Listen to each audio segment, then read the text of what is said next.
Now that you've taken a quick little brain break, now we're going to talk about setting up your email. Now, if you didn't take a break, get ready. This is going to be fun. Now, what you're going to do is you're going to come into your account, you're going to select settings, and guess where we're going to be? Back to the awesome, fun settings. We want to look for email services. When you click on email services, this is where your email information is going to pop up. Now, we automatically set you up to send and receive emails from our lead connector system, which is great. That's our default provider. But a lot of people will say, my emails are showing up in spam. So the best way to avoid that is to add what we call is a dedicated domain. I really recommend doing that. Now, if you just want to add your own email service, you can come over here to the button and select add service.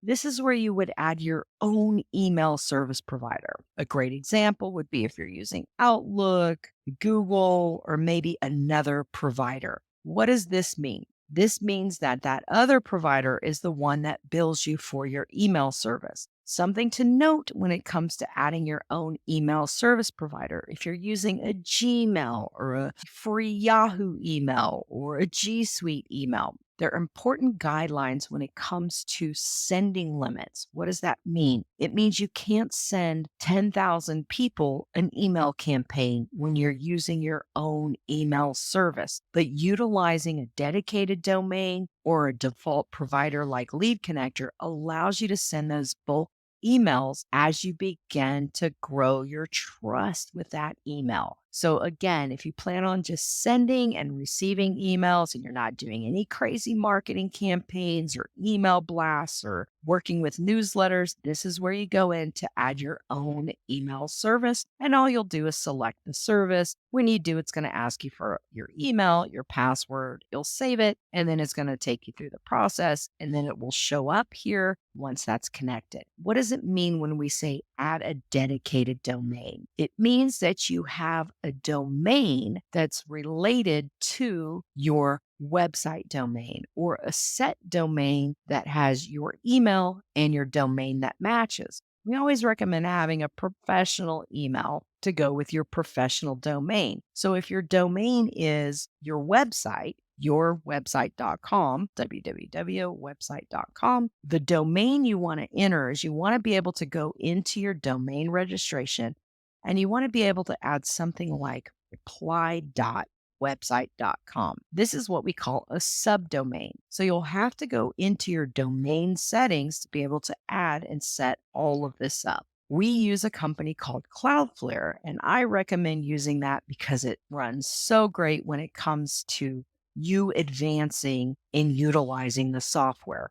When you start working with workflows and you start adding different subdomains for different categories, marketing campaigns, pages, funnels, websites, you're going to be enjoying those subdomains, and Cloudflare helps you do that. Now, if you're using a GoDaddy or a Google, either way, this is what you're going to do. You're going to enter in the subdomain that you want to enter here, and then you're going to add and verify. We're going to enter in that subdomain. So then I want to go to my Cloudflare account, or like I said, any other account. What I love about Cloudflare is it's completely free to set up. It allows me to come in and change my DNS records. Whether you have a GoDaddy or a domain, it connects everything right here, which we love. All right, so let's go back into our domain settings. We decided we're going to add a subdomain called reply.thewebsite. So we want to add that and verify it. So we're going to do reply dot, and here is where you're going to see that we're not verified. So what we want to do is we want to be able to add all of these records into our domain name settings. So we've got our domain settings here. And now we want to add a record. So you can see right here when I click on add record. And again, this will show anywhere that you adding a record. So whether you're on Google or GoDaddy, this is what you do. What we're going to do is we're going to come over here. We're going to see I need to add 2 text records, 1 CNAME record, and 2 MX records. So how do we do this? All we do is we right click, copy, and we're going to add a text record. So when we come over here, we're going to say, what is the type? This is a text record. So let's go to text record. We're going to copy and paste name of the test record. And then when we come over here, we're going to add values right here. So we just highlight, copy, we click over here, we add the content, and now we have everything set up. So we're going to save it. And now we have a text record that has the domain name and the content. We're going to do that when it comes to all of these. We're going to go back in. We're going to add another text record that shows the reply. This is the domain. So when we come over here, we're going to add a new record. We're going to add reply. Remember, we're going to add text record. So let me go ahead and do this really quickly.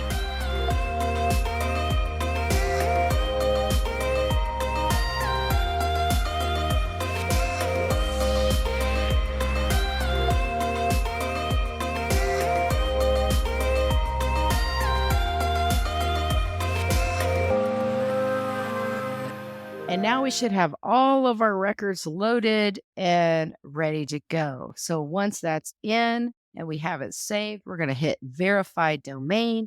Now, it may take a while before you see all of these. I know with GoDaddy, sometimes it's a little bit slower, but now we've officially gone verified. We can click on the little blue arrow to go back to our dedicated domain. And then what we're going to do is we're going to need to wait for them to activate the SSL. So once the SSL is activated, we can click verify now. It's all verified. We're looking for this green button here.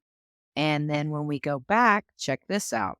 Now it's going to show that Lead Connector is connected to my domain with my subdomain reply.3ss.io. Everything in the system that you send out is going to show coming from your dedicated domain. So for example, if your email is Kathy.3ss.io, we now have a dedicated domain, so it's going to come through as legit. So we want to make sure that we utilize this system if our email is related to the domain. When the domain name matches, that's where you start to show that you're not going to be a scam email, but the system will send and receive. So even if you have reply dot, the system's still going to send this email for you. It's all trackable.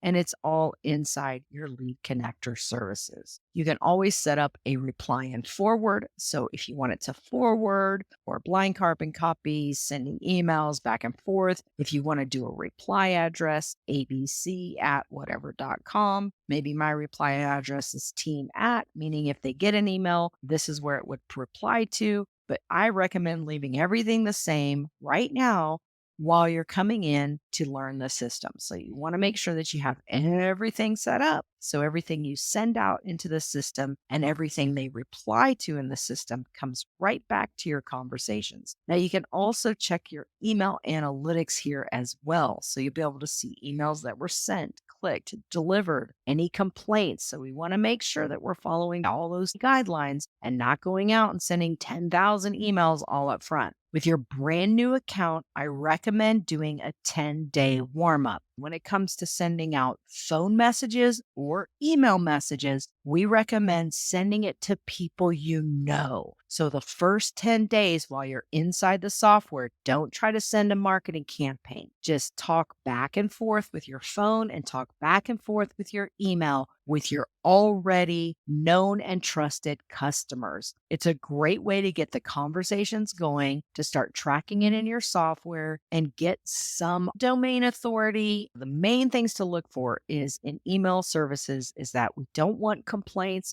don't want bounce. We want to verify the emails. We want to make sure that we're talking to the right people. We are getting responses coming back and forth before we start doing those bulk, huge campaigns. So we got a little bit of a warm up time. Key note to remember in all of this is if you over text or over spam in email, or you go over those guidelines, you will be put on a 24-hour hold. So it's really important when you're starting out your account that you don't get put on hold and you only communicate with your current customers. Keep it simple, keep the communication going, and let's warm up all the aspects of your software from your phone and email so we can continue to utilize the service. So when we do our bulk email campaigns or text campaigns, that we are working effectively and abiding by all guidelines. And now you've officially finished the phone and the email setup. It is downhill from here. And we can then begin to start the fun stuff. And that's connecting everything that's going to work together. We've got your company set up. We've got your business profile set up. We've got your billing profile set up. We've got your team. We've got your phone number. We've got your email. Now let's get into your Google business, Facebook, Instagram, social planner, getting access to the mobile app. And then we're going to do one more quick training on contacts, conversations, and opportunities to help you start getting those phone numbers and emails and talking to customers and warming up your account to get ready to use all the awesome features inside of your software.